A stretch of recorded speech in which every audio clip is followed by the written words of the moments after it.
자, 여러분 안녕하십니까? 김소희입니다. 자, 이번 시간에는 이제 5번의 비과세로 가겠습니다. 자, 아주 중요한 파트로 넘어왔습니다. 자, 05번 비과세가 되겠는데요. 자, 이 비과세는 말 그대로 양도를 했는데 그 양도 차익이 생겨도 그 차익에 대해서 세금을 한 푼도 받지 아니하는 규정을 우리는 비과세다 이렇게 정의를 하고 있습니다. 그러니까 얼마나 중요한 겁니다. 차익이 생겨도 세금이 없다. 그러면 이제 우리 교환에 나온 대로 첫 번째 그 세 가지 카테고리가 있는데 첫 번째는 우리가 파산 선고, 법원으로부터 파산 신청을 법원에 해서 법원으로부터 판사들 선고를 받는 겁니다. 그럼 파산 선고를 받기 위해서는 내가 가지고 있는 땅이나 건물 등을 팔아야 되거든요. 그럼 그 처분했을 때 그 소득에 대해서는 과세를 하지 말자라는 것이 바로 파산 선고가 되겠습니다. 주로 이제 개인이 신용 불량 등이 됐다거나 그런 등의 원인이 생겼을 때는 이제 파산 선고를 하죠. 그 다음에가 이제 두 번째는 농지를 우리가 이제 교환을 한다거나 아니면은 이제 분합을 하는 거죠. 그럼 교환은 이제 바꾸는 거고 분합은 이제 분필합필 쪼개다가 붙이는 것을 이제 우리가 분합이다라고 얘기합니다. 그러면은 이걸 비과세 해주는 이유는 딱 한 가지예요. 그 이유는 농지이기 때문에 비과세가 된다. 농지이기 때문에. 그럼 농지가 아닌 토지의 교환은 비과세 되느냐? 비과세 되지 않는 거죠. 그래서 그럼 여기서 농지라는 것은 이제 우리가 지목이 전이라든가 답을 지칭합니다. 하지만 이제 과수원이나 목장 용지는 여기에 해당 사항이 없고요. 전을 교환하거나 답을 교환했을 때는 그 교환 차익에 대해서는 세금을 받지 않고 있습니다. 그 다음에 이제 세 번째는 이제 뭐냐면 세 번째는 한 세대가 한 1세대가 하나의 집을 2년 이상 가지고 있다가 처분해도 차익이 생겨도 세금을 받지 말자라는 규정이 바로 비과세 규정이 되겠습니다. 여기서 이제 요게 우리 시험에서 단골 메뉴로 출제가 되고 있지요. 네, 물론 요것도 이제 시험에 나왔었고, 요거는 이제 한 번도 나온 적이 없어요. 이거는 참고만 하셔도 될 것 같습니다. 자, 그러면 이제 농지의 교환 분합에 대해서 좀 말씀을 드리면, 얘는 우리가 비과세 해주는 이유가 딱 한 가지로 죠. 농지이기 때문에. 그러면 농민들끼리 교환 서로의 필요에 의해서 아니면 여러 가지 원인에 의해서 교환하다 보면 이건 투자 또는 투기 목적으로 교환하는 것이 아니라 불가피한 교환으로 보겠다라는 것입니다. 그래서 이 농지의 교환 분합은 사유 요건이 있고, 첫 번째 사유 요건이 있고, 두 번째는 차익 요건이 있습니다. 그러면 얼마나 우리가 불가피한 사유길래 이 교환을 하자는 것이냐. 첫 번째는 우리가 법에서 교환하재요. 관련 법에서, 농지 관련 법에서 교환을 하자라고 얘기를 합니다. 두 번째는 뭐냐면 경작상 필요하대요. 경작상. 서로의 경작상 필요. 그러면 예를 들어서 여기 집이 있는데 요거는 갑의 명의로 돼 있고 그 다음에 여기는 을의 명의로 집이 있습니다. 그런데 갑의 농지는 여기가 돼 있고요. 갑의 농지가 여기가 돼 있고 을의 농지는 여기가 돼 있습니다. 자, 이런 상황에서 서로가 불편한 거예요. 왜냐면 요 건넌 마을에는 을의 농지가 있고 요 건넌 마을에는 갑의 농지가 있을 수 있잖아요. 그렇죠? 그러면 얼마나 불편해요. 그러니까 서로 이걸 갑의 땅으로 서로 이걸 을의 땅으로 교환 거래를 하면 어떻겠냐. 지금 이런 얘기 되겠습니다. 그래서 이런 식의 교환 행위를 하게 됐을 때는 양도로 본다 안 본다. 양도로 보지 말자. 이거 불가피한 교환으로 해석을 하자. 이런 얘기 되겠죠. 그 다음에 이제 우리가 국가가 어떤 농지 관련 사업을 하기 위해서 강제로 바꾸자고 합니다. 그랬을 때도 어쩔 수 없지 않느냐. 그 다음에 여기서 중요한 것이 이제 차익인데, 그러면 교환하다 보면 요 두 땅값이 다를 수가 있지 않느냐. 그렇잖아요.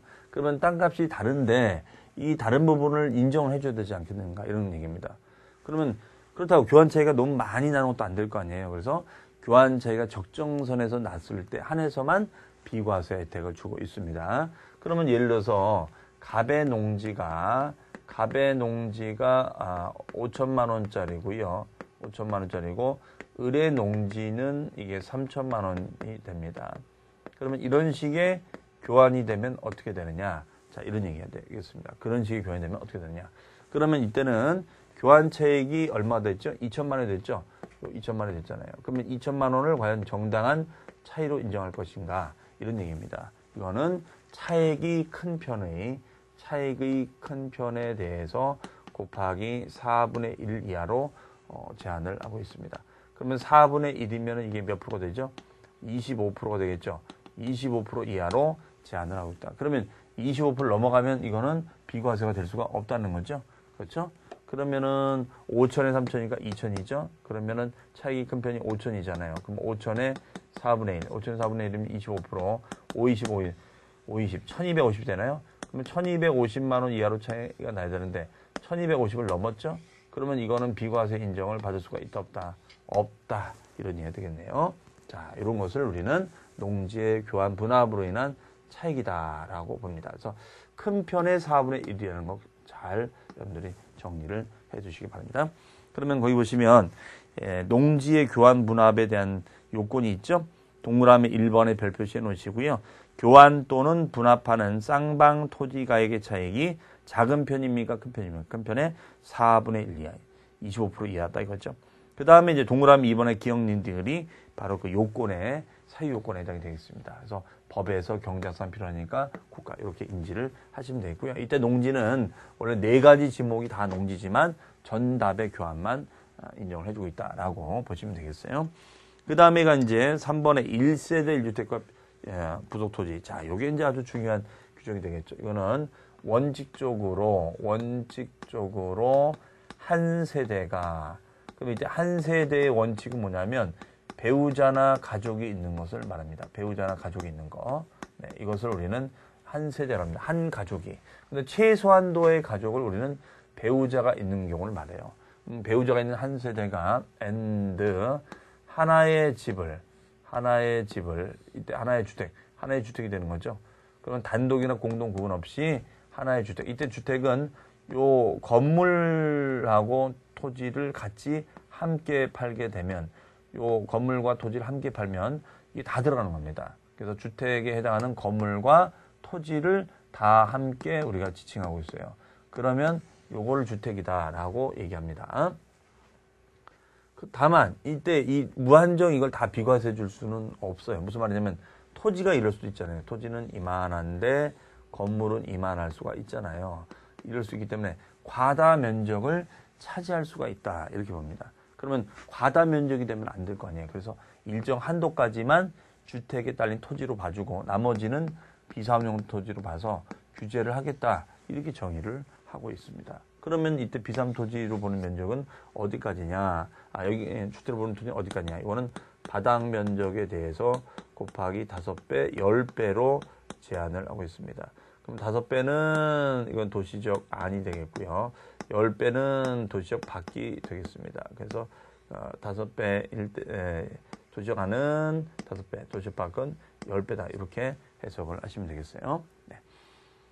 그럼 이걸 넘어가면 이제 비사업 토지를 본다는 거죠. 그리고 and 요 주택을 2년 이상 보유를 해야 됩니다.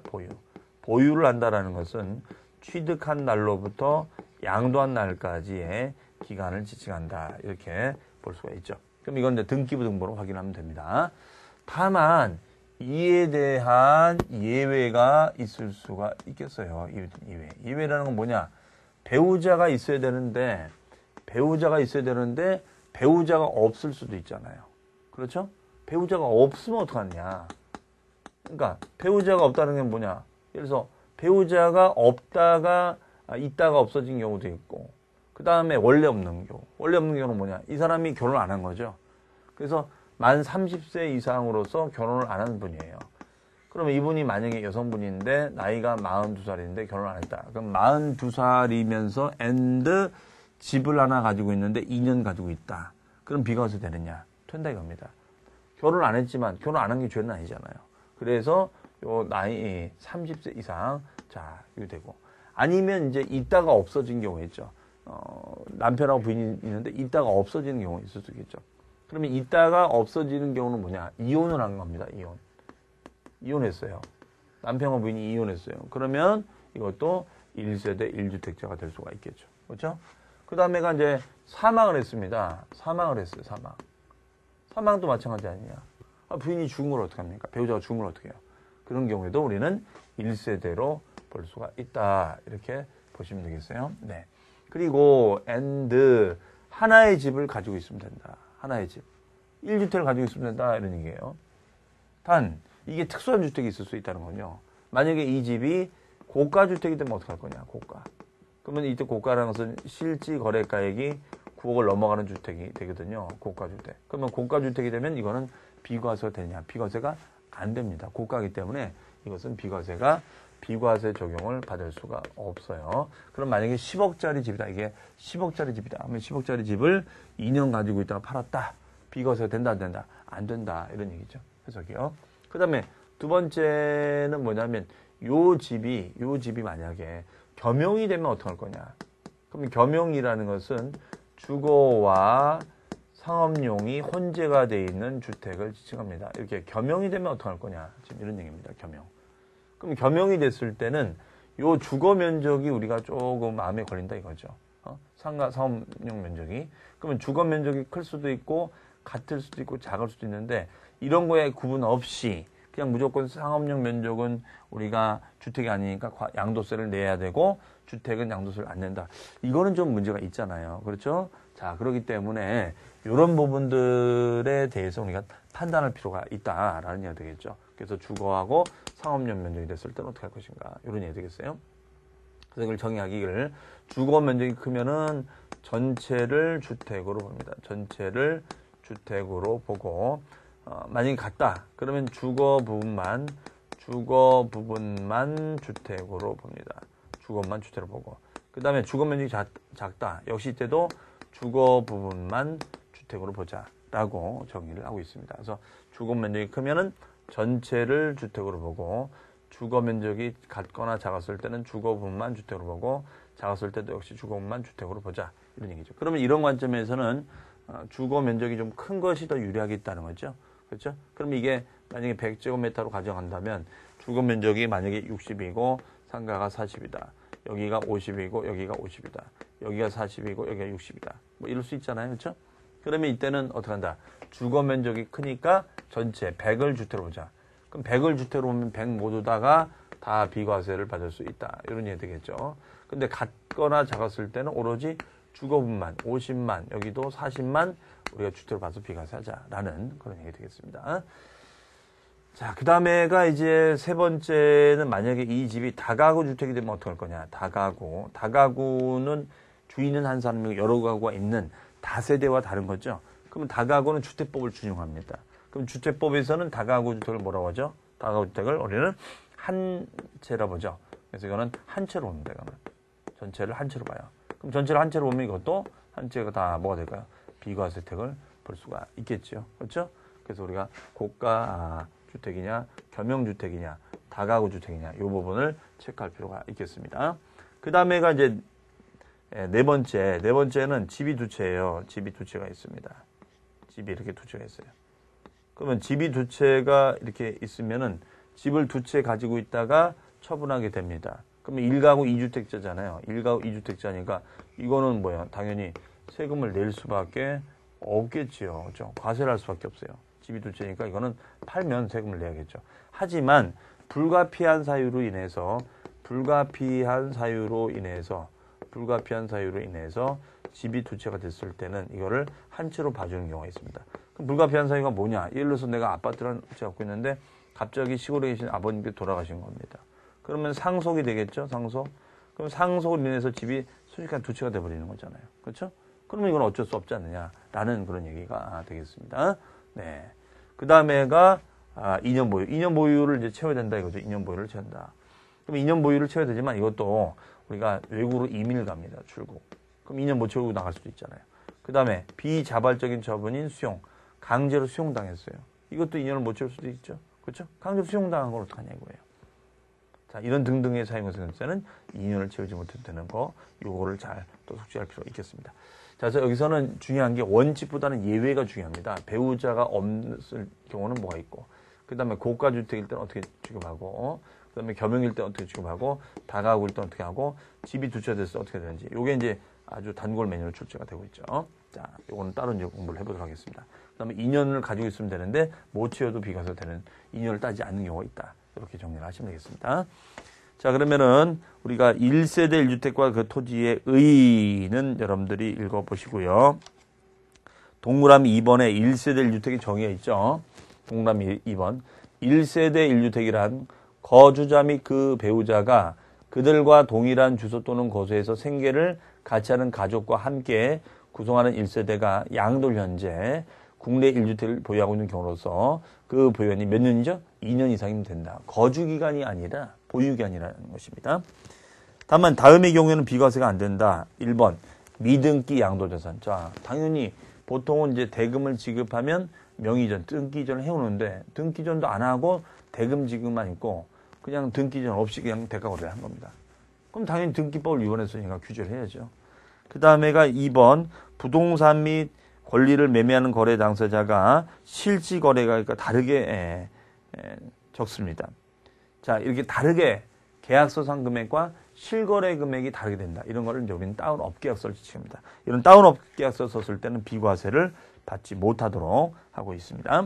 그 다음에 동그라미 3번 고가주택. 이때 고가주택은 실지 거래가액이 9억을 넘어가는 주택이죠. 그래서 이유는 비과세가 안 되는 이유는 고가니까 이렇게 합니다. 그 다음에 4번 1세대가 주택과 그다음에 관리처분 계획 인가로 인하여 재건축, 재개발 사업을 시행하는 정비사업조합의 조합원으로서 취득한 조합원을 입주권을 보유하다가 양도하는 그 주택. 그러면 동그라미 4번은 이거거든요. 집이 있는데 근데 입주권이 있는 거예요. 입주권이 있습니다. 입주권이 있습니다. 집이 있고 입주권이 있다. 이런 얘기죠. 그러면 입주권은 이게 원래 재개발, 재건축 아파트에 들어갈 수 있는 부동산을 취득할 수 있는 권리거든요. 권리인데 우리 세법은 입주권, 재개발, 재건축의 투기 과열을 막기 위해서 2006년 이후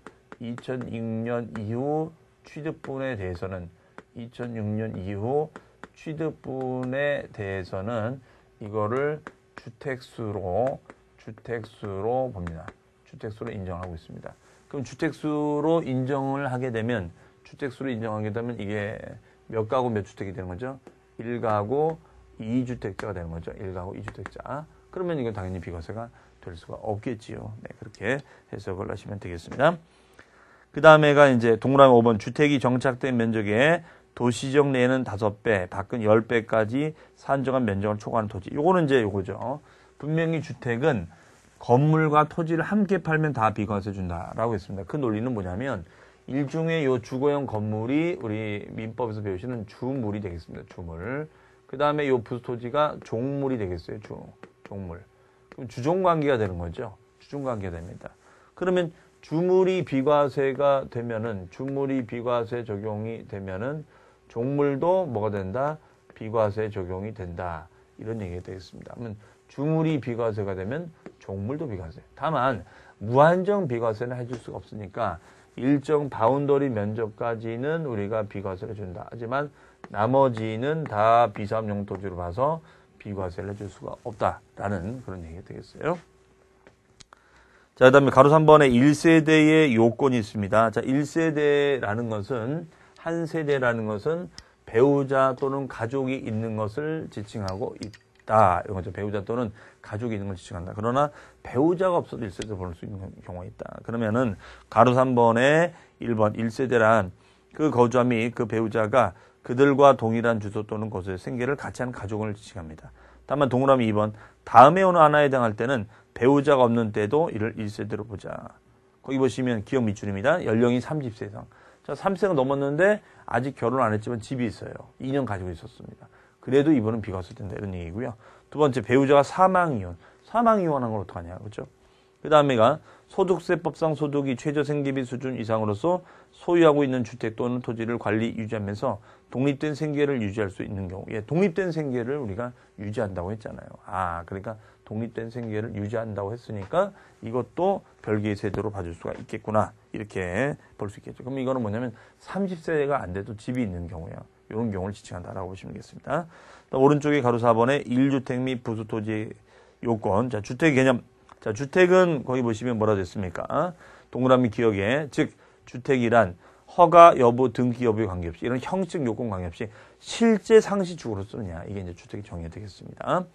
그 다음에 동그라미 2번 만약에 공동 소유 주택을 가지고 있으면 어떻게 해요? 공동 소유라는 거니까 지분이 있는 거죠. 요 하나의 집에 대해서 갑도 소유권이 있고 을도 있다. 그러면 공유를 인정해서 공유는 지분이 있잖아요. 따라 일단은 여러 사람이 공동으로 소유한 경우에는 특별한 규정이 있는 걸 제외하고는 주택수를 계산할 때 각자가 소유한 것으로 봅니다. 예, 각각으로 본다 이거죠. 그렇죠? 그 다음에 동그라미 4번 겸용주택. 겸용주택은 그 다음 페이지에 가보시면 자, 별표시 하나 해놓으시고요. 겸용이 됐을 때는 어떻게 따질 것인가? 겸용이 됐을 때는 면적 비율을 보자 이거죠. 주택 면적이 상업용 면적 그러면 전체를 주택을 보고 전체 다 그럼 비과세 되는 거죠. 하지만 주거 면적이 같거나 작았을 때는 오로지 주거만 우리 주택으로 봐서 비과세 주자. 그래서 거기 보시면 박스에 주택 면적이 작거나 같았을 때는 주택만 주택으로 본다라고 됐죠. 다만 토지 면적은 이제 5배, 10배로 제한을 하고 있습니다. 어쨌든 토지 면적 판단보다는 요 주택, 요 주물인 주택 면적 판단이 매우 중요하다라고 볼 수가 있겠어요. 그다음에 동그라미 5번 다가구 주택. 자, 다가구 주택이 되겠습니다. 다가구는 여러 가구가 모여 살고 있는 주택이 다가구죠. 그러면 다가구니까 어떻게 되겠습니까? 다가구는 이거는 주택법을 준용하니까 한 채로 보자. 다만 다가구는 이거를 통으로 넘겨야 돼요. 하나의 매매 단위로 넘겨야지만 인정해 줍니다. 그래서 다가구는 한 가구가 독립하여 두 번째 줄을 보면 다만 해당 다가구 주택을 구획된 부분별로 분양하지 아니하고 별도로 쪼개서 분양하지 않고 하나의 매매 단위로 양도했을 때는 전체를 하나로 봅니다. 그러니까 다가구는 한 채로 볼 수 있다 이거죠. 이게. 그 다음에 고가주택 별 표시해 놓으시고요. 이 고가주택은 당연히 우리가 비과세 혜택을 받을 수 있는 것이 고가주택이 되겠습니다. 그럼 고가주택에 대해서 한번 정리를 해 보도록 하겠습니다. 고가주택. 우리가 고가주택이라는 말도 있고 고급주택이라는 말도 있잖아요. 그래서 고가와 고급주택의 차이가 좀 있거든요. 이 부분에 대해서 우리가 좀 검증을 할 필요가 있겠습니다. 자, 그러면은 고가주택이 있고 그 다음에 이제 고급주택이 있겠죠. 고급주택. 네. 자, 이렇게 나눠집니다. 그러면 고급주택은 우리가 이제 지방세 시간에 배웠던 겁니다. 이건 지방세 시간에 배웠던 게 고급주택이고 요거는 국세 시간에 나오는 건데 양도세 시간에. 그럼 고급주택은 지방세에서 뭐 할 때 했었던 거죠? 말 그대로 우리가 취득세, 중과세가 됐던 사치성 재산이었었죠. 그래서 단독과 공동으로 쪽에서 우리가 건물 면적이나 대지 면적을 따지고 호화시설, 엘리베이터, 에스컬레이터, 수영장 시설 따져서 6억을 넘어가면 고급주택으로 보자. 하지만 고가주택은 우리가 딱 두 군데에서 등장이 됩니다. 이 고가주택을 임대할 수도 있고요. 고가주택을 양도할 수도 있습니다. 그럼 임대하면 임대 수입이 들어오겠죠. 그러면 이 임대 수입에 대해서는 과세가 됩니다. 고가이기 때문에. 역시 양도도 한 채일지라도 이것도 과세가 되고 있다는 거예요. 그래서 고가주택은 우리가 9억을 넘어가는 것으로서 둘 다 임대하든 양도하든 비과세 적용을 받지 못한다. 이렇게 정의를 하고 있습니다. 그런 의미에서는 여러분들이 꼭 알아두셔야 될 그런 얘기가 되겠습니다. 그래서 고가주택은 9억을 넘었을 때는 그러면 전체 다가 비과세 한다냐? 아니, 넘는 9억 초과분. 9억 전체를 과세하겠다는 것이 아니라 9억 초과분만 과세를 하고 있습니다. 뭐만 과세를 하고 있어요? 9억을 넘는 분만 과세한다. 이렇게 보시면 되겠습니다. 자, 여기서 포커스가 되겠어요. 그 다음에 이제 5번의 1주택의 예외. 요게 이제 우리 시험에서 아주 자주 등장이 됩니다. 요거를 여러분들이 잘 좀 알아두셔야 되는데요. 자, 요 부분에 대해서는 하나하나 좀 짚어보도록 하겠습니다. 1주택의 예외 별 표시해 놓으시고, 이거는 방금 말씀드린 대로 원래 집이 두 채를 가지고 있다가 팔면은 양도세를 내야 됩니다. 그런데 불가피한 사유가 됐을 때는 비과세를 해줄 수 있다. 두 채가 될지라도. 그러면 도대체 불가피한 사유가 뭐가 있다는 거냐? 그러니까 지금 집이 두 채가 되면 원래는 양도세를 내야 됩니다. 하지만 이 두 채가 된 원인이 불가피한 사유로 인해서 두 채가 됐었을 때는 요 한 채를 팔아도 한 채를 매도해도 우리 세법은 양도세 비과세 한 채로 봐줘서 양도세 비과세 혜택을 줄 수 있다 없다? 있다. 지금 이런 얘기가 되겠습니다. 자, 이해되세요? 무슨 말이죠? 그러면 그런 경우가 이제 어떤 경우가 있는지를 보면은 일단은 첫 번째는 일시적인 이주택입니다. 일시적으로 집이 두 채가 됐을 때를 지칭합니다. 일시적으로 집이 두 채가 됐을 때. 그러면 이거는 이제 뭐냐면 만약에 서울에 아파트를 한 채 가지고 있는데 만약에 이거를 이제 지방으로 내려면 서울에 아파트 갖고 있는데 지방으로 이제 내려갑니다. 지방 어디 뭐 예를 들어서 서울에서 저쪽 아산으로 내려간다고 할까요? 그러면은 아산에 집을 하나 얻어놓겠죠. 그렇죠? 그럼 이게 이제 신주택이 되는 것이고 이게 종전주택이 되는 겁니다. 그렇죠? 그러면 이 집을 얻어놓고 이 집을 내놨는데 집이 바로 팔리면 좋겠지만 집이 바로 안 팔리는 거예요. 그럼 집이 바로 안 팔리면 어떻게 되는 겁니까? 그렇죠. 일시적으로 집이 두 채가 되는 거죠. 그러면 이게 우리가 투자 목적이 두 채는 아니잖아요. 그죠? 그렇잖아요. 그러니까 이런 경우에는 설사 두 채일지라도 불가피한 사유로 인해서 두 채가 된 거니까 요 두 채를 한 채로 봐서 한 채로 의지해서 요 주택을 처분하게 되면 비과세 혜택을 줍시다라는 얘기가 되겠습니다. 자, 그럼 여기서 중요한 포인트는 뭐냐면 어떤 집을 팔 거냐 이런 거예요. 이때는 종전주택을 먼저 팔아야 됩니다. 이 종전주택을 첫 번째 먼저 팔아야 된다 이런 거고요. 두 번째 신주택을 먼저 팔면 안 된다는 거. 그 다음에 요거 먼저 주택은 3년까지 연장해 줍니다. 3년 안에만 팔면은 비과세 혜택을 주고 있습니다. 그 다음에 요 신주택은 아무 때나 사면 안 되고요. 요 주택은 종전주택을 취득하고 나서 종전주택을 취득하고 취득하고 1년이 경과되고 나서 저 종전주택을 팔아야 된다. 이렇게 정의를 하고 있습니다. 그러면은 거기 일시적인 2주택에서는 뭐라고 되어 있어요? 밑줄 일시적으로 2주택이 됐을 때는 종전주택을 취득한 날부터 자 밑줄 1년이 지나고 다른 새 집을 사서 다른 새 집을 산 날부터 몇 년 안에 3년 이내 종전주택을 양도했을 때는 비과세가 됩니다. 그렇죠? 그 다음에 동그라미 2번에 밑에 보시면 오른쪽에 노모의 동거봉양. 이건 이제 부모님을 모시기 위해서 집을 합치는 거죠. 효도해라 이겁니다. 그래서 효도할 목적으로 집 합치는 것도 한 채로 봐주겠다. 그 다음에 3번은 혼인, 결혼하는 겁니다. 그러면은 말 그대로 아버지와 아들이 있으면 아버지 집에서 아들 집이 합쳐지거나 남자도 있고 여자가 있으면 서로 결혼하는 거죠. 이런 식으로 불가피하게 결혼을 한다거나 모시기 위해서 합치는 건 어떡하냐. 결혼하자마자 집이 두 채가 됐다? 축의금 뭐 줄망정 이걸로 과세하면 되겠냐 이거죠. 그렇죠? 대신 거기서 이제 체크할 거는 동거봉양은 나이 제한이 있다는 겁니다. 자, 두 번째 줄 밑줄 만 60세 이상의 직계 존속이 있어야 됩니다. 배우자의 존속 포함하고요. 다만 두 분 다 60세를 넘어갈 필요는 없습니다. 그래서 존속 중 어느 한 분만 60세 미만인 경우를 포함하고 있고요. 이때는 합친 날 플러스 5년 이내 먼저 팔아야 됩니다. 혼인은 나이 제한이 없어요. 혼인은 나이 제한이 없는데 여기 보시면 1주택을 보유하는 자가 1주택을 보유하는 자와 결혼해서 집이 두 채가 된다거나 또는 1주택을 보유하고 있는 60세 이상의 직계 존속을 동거봉양하는 무주택자가 결혼해서 집이 두 채가 됐을 때도 5년 이내 먼저 양도하는 주택은 비과세 준다. 그러니까 지금 동그라미 3번은 어떤 겁니까? 동그라미 3번 같은 경우는 집이 있는 사람끼리 결혼해서 두 채가 되든 아니면은 그러니까 주택이 있는 건데 1주택이 있는 사람들 아니면은 여기도 1주택이 있고 여기도 있는데 이게 무주택자야. 무주택자죠. 그렇죠? 그런데 부모님을 모시고 이거는 아버지 집이야.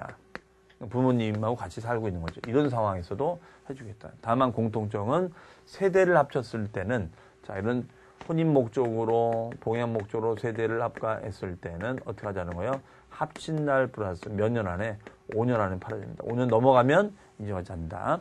이때는 어떤 걸 먼저 팔아도 돼요. 이때는 2년 이게 2년 보유가 돼 있다. 그럼 이걸 팔아도 되고 이게 2년 보유가 됐다. 이걸 팔아도 됩니다. 꼭 어떤 걸 먼저 팔아야지만 되는 건 없습니다.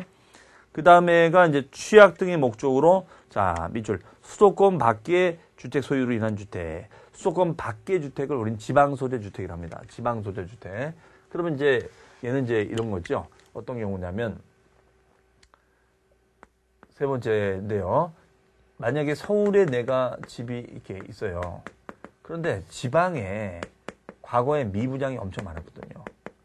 그래서 이 미분양 해소 목적으로 지방의 아파트를 사기만 하면 나중에 이 서울 집을 팔아고 이쪽으로 내려와도 무조건 비과세 주겠다. 이런 규정이 있었습니다. 그러다가 이제 미분양이 어느 정도 해소가 되고 나니까 이걸 강화시킵니다. 그래서 취약 때문에 질병, 근무지 이전 때문에 이제 오는 건 좋은데 집안 오는 건 좋은데 이 집을 종전에는 아무 때나 팔아도 비과세 줬는데 지금은 이걸 3년 안에 팔아야 돼요. 3년을 넘기면 안 된다는 거. 3년 이내에 팔아야지만이 비과세 혜택이 될 수가 있겠습니다. 네. 그래서 거기 보시면은 취약 근무상 형편, 질병의 요양, 그 밖에 부득이한 사유로 수도권 밖에 소지하는 주택, 즉 지방 소재 주택이 되겠죠. 이런 지방에 소지하는 주택과 그 밖에 일반 주택을 가지고 있다면 자, 밑줄 부득이한 사유가 해소된 날부터 3년 이내 일반 주택을 팔아야지만이 비과세 혜택을 줄 수가 있습니다. 네. 그 다음에 이제 상속이 되겠습니다. 상속. 자, 이것도 중요한 건데 별 표시해 놓으시고요. 상속이 됐을 때는 우리가 어떻게 될 것인가. 자, 이런 얘기죠. 상속이 됐을 때는 어떻게 될 것인가. 이런 얘기입니다. 상속. 그러면 상속이 됐을 때는 상속이 됐을 때는 어떻게 되느냐. 상속.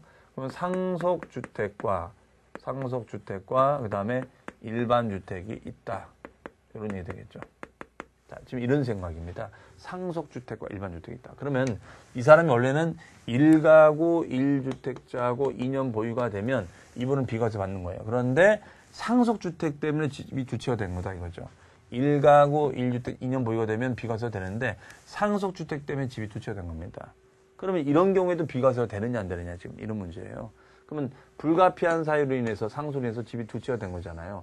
그럼 이것도 봐주겠다 이겁니다. 네. 대신 이 경우에는 상속받은 집을 먼저 팔면은 비과세 적용을 받지 못하고요. 요 일반 주택을 먼저 팔아야지만이 비과세가 되고 두 번째 그러면 이때 일반 주택을 먼저 팔아서 비과세가 됩니다. 그럼 이걸 몇 년 이내 팔아야 되냐? 얘는 몇 년 이내 처분이라는 말이 없어요. 그냥 팔면 됩니다. 그럼 세 번째는 뭐냐면 요 일반 주택을 몇 년 이내 팔라는 말은 없습니다. 몇 년 이내 팔라는 말은 없는데 여기서 한 가지 요걸 팔면 이제 비과세 받았어요. 그런데 또 일반 주택을 한 채 구입을 합니다. 그렇죠? 그럼 상속 일반 주택이 되잖아요. 그럼 이 집 팔면 비과세가 되느냐 이거예요. 과거는 이걸 해줬거든요. 상속 1만만 되면 무조건 해줬어요. 그러다 보니까 이 규정을 악이용하는 사례가 있더라 이거예요. 그래서 지금은 일반 주택은 상속 개시 시점에 일반 주택만 해당 사항이 있습니다. 그러면 개시 이후 일반 주택은 해당 사항이 없다라고 보시면 되겠습니다. 자, 이거 중요한 거니까 알아두셔야겠어요. 그래서 그 상속은 이 주택은 그 기억이 있죠. 상속받은 주택과 그 밖의 일반 주택 밑줄입니다. 상속 개시 당시 보유한 주택 또는 개시 당시 보유한 입주권에 따라 사업 시행이 끝나고 나서 신축한 주택도 해당이 됩니다. 이랬을 때는 일반 주택을 양도해라 이거죠. 상속 주택을 먼저 팔면 안 되고요. 자, 나머지 니은 디귿은 참고로 보시고요. 그 다음에 6번. 자, 6번 전까지, 이 5번까지가 내용적으로 제일 중요합니다. 그래서 5번까지 내용을 제일 잘 알아두시고요. 6번 지정문화재나 농어촌 주택. 그러면 이제 6번하고 7번은 뭐냐? 6번하고 7번은 말 그대로 문화재가 있고 일반 주택이 있습니다. 농가주택이 있고 일반 주택이 있다 이거죠. 그럼 이 집을 당연히 팔겠죠. 이거는 귀농 목적으로 이제 이걸 사둔 거고 이거는 문화재를 먼저 팔 수는 없잖아요. 그럼 당연히 이때는 일반 주택을 팔면 비과세를 해줍니다. 그래서 그 문화재는 문화재 먼저 팔면 안 되고 일반 주택 대신 몇 년 이내 팔려면 없고요. 농어촌 주택 오른쪽에 보면 농어촌 주택도 농어촌 주택과 일반 주택이 있다면 일반 주택 팔아야 되죠. 다만 농어촌 주택은 귀농 상속받은 이농주택인데 귀농 주택은 보니까 뭐라고 되어 있어요. 1번 본족지나 연고지에 들어오고 고가주택에 해당되면 안 되고 대지 면적이 660이고 영농의 목적이 1000제곱미터 이상이 된다. 그리고 세대 전원이 이사하라 이런 얘기 되어 있죠. 그러면 그 조건을 외울 필요는 없습니다. 귀농의 조건을 살펴보면은 그 숫자를 보면 대충 귀농을 어떤 식으로 해야 되는지 느낄 수가 있겠네요. 자, 이런 얘기입니다. 여기 일반 주택이 있는데 일반 주택을 팔고 귀농을 합니다. 근데 귀농주택은 귀농을 하는데 갑이라는 사람도 귀농을 했고 을이라는 사람도 귀농을 했어요. 그러면 갑의 귀농은 자 이런 식의 모양새로 귀농을 합니다. 근데 을은 이런 식의 모양새로 귀농을 하는 거죠. 그러면 과연 갑이 귀농이냐 을이 귀농이냐? 그렇죠. 갑이 귀농이 되겠죠. 갑이. 이건 갑이 귀농이지 이건 귀농이 아니다. 그러면 갑은 고가주택이 되면 안 되고 대지 면적이 660이고 농지가 1000제곱미터 이상이 된다. 뭐 이런 얘기 되겠죠. 이런 식이 됐을 때를 우리는 말한다라고 보시면 되겠습니다. 네. 그래서 그 귀농주택 1, 2, 3, 4가 이제 그런 얘기가 되겠고요. 그다음에 상속받은 주택, 이농주택. 상속받은 주택은 이제 돌아가신 분이 취득 5년 이상 거주가 돼야 되고요. 이농인이 5년 이상 거주가 돼야 됩니다. 그 조건만 있다는 거. 이농은 이제 전업을 하는 거 말하죠. 그래서 귀농은 5년 거주 조건이 없습니다. 이농과 상속만 있다 이렇게 보시면 되겠어요. 그다음에 마지막 8번 요거 별표시해 놓으시고요. 임대주택 사업자의 장기 임대주택 외에 거주용 주택 이렇게 됐는데요. 자, 이거는 이제 요즘 이제 임대 사업들을 많이들 고려를 하고 있습니다. 그래서 정부는 요 임대 사업에 대해서 굉장히 지금 활성화시켜 주려고 노력을 많이 하고 있거든요. 그래서 만약에 아파트를 한 채 가지고 있는데 내가 뭐 도시형 생활주택을 한 채, 요새 유행하는 도시형 생활주택을 세 채를 가지고 있다. 분양을 받았습니다. 그래서 분양받아서 임대를 하는데 임대주택법상 임대는 5년 이상 의무 임대를 하도록 되어 있거든요. 몇 년 이상? 5년 이상을 의무적으로 임대를 하도록 되어 있습니다. 자, 지금 이런 상황을 지칭한다라고 보시면 되겠어요. 그러면 이때 이 아파트는 거주용 아파트가 되는 거고 도시형 생활주택은 이제 임대주택이 되는 거죠. 이 상황에서 요 거주형 주택을 양도하게 되면 어떻게 되느냐. 지금 이런 얘기가 되겠습니다. 그러면 거주주택과 임대주택이 있다. 거주주택과 임대주택법에 따른 임대주택이 있다. 그러면은 이때는 거주용 주택을 팔면 어떻게 되느냐. 만약에 이걸 주택수로 인식하면은 다주택이 되는 거니까 양도세 많이 나오겠죠. 그래서 우리 세법은 임대주택으로 등록이 돼 있고 임대주택으로 등록이 돼 있고 and 사업자 등록이 되어 있으면 이거를 임대주택으로 인정을 해서 주택세 제외해 줍니다. 대신 이걸 팔면 비과세 주는데 대신 이때 거주는 2년 이상 거주 요건을 만족해야 됩니다. 2년 이상 거주. 그러니까 2년 이상 거주가 안 됐다면 비과세는 받을 수가 없도록 되어 있습니다. 자, 여기 포커스가 되겠습니다. 자, 그래서 거기 보시면은 임대주택 사업자 장기임대. 이 장기임대는 몇 년이라고요? 자, 써놓습니다. 5년 이상. 그다음에 거주 몇 년 이상? 2년 이상 거주가 된다는 거. 그래서 그 기억이 나오죠. 거주 기간이 몇 년 이상? 2년 이상이 된다. 그렇게 체크를 하시고요. 그다음에 장기 임대주택은 임대주택으로 등록이 된다. 임대주택 등록은 사업자 등록인 것도 포함합니다. 써놓으세요. 사업자 등록을 포함하고 있습니다. 그럼 이상의 내용을 거기에 비과세 요건의 요약 정리를 잘 해놨죠. 그걸 참고해서 보시면 되겠습니다. 별 표시해 놓으시고요. 그 다음에 제가 설명드린 내용이 다 그림에 설명이 되어 있습니다. 그래서 그림을 참고해서 보시면 되겠습니다. 자, 이상으로 해서 이번 시간까지는 1세대 2주택의 비과세 특례까지 정리를 해봤습니다. 저는 다음 시간에 뵙겠습니다. 수고 많으셨습니다.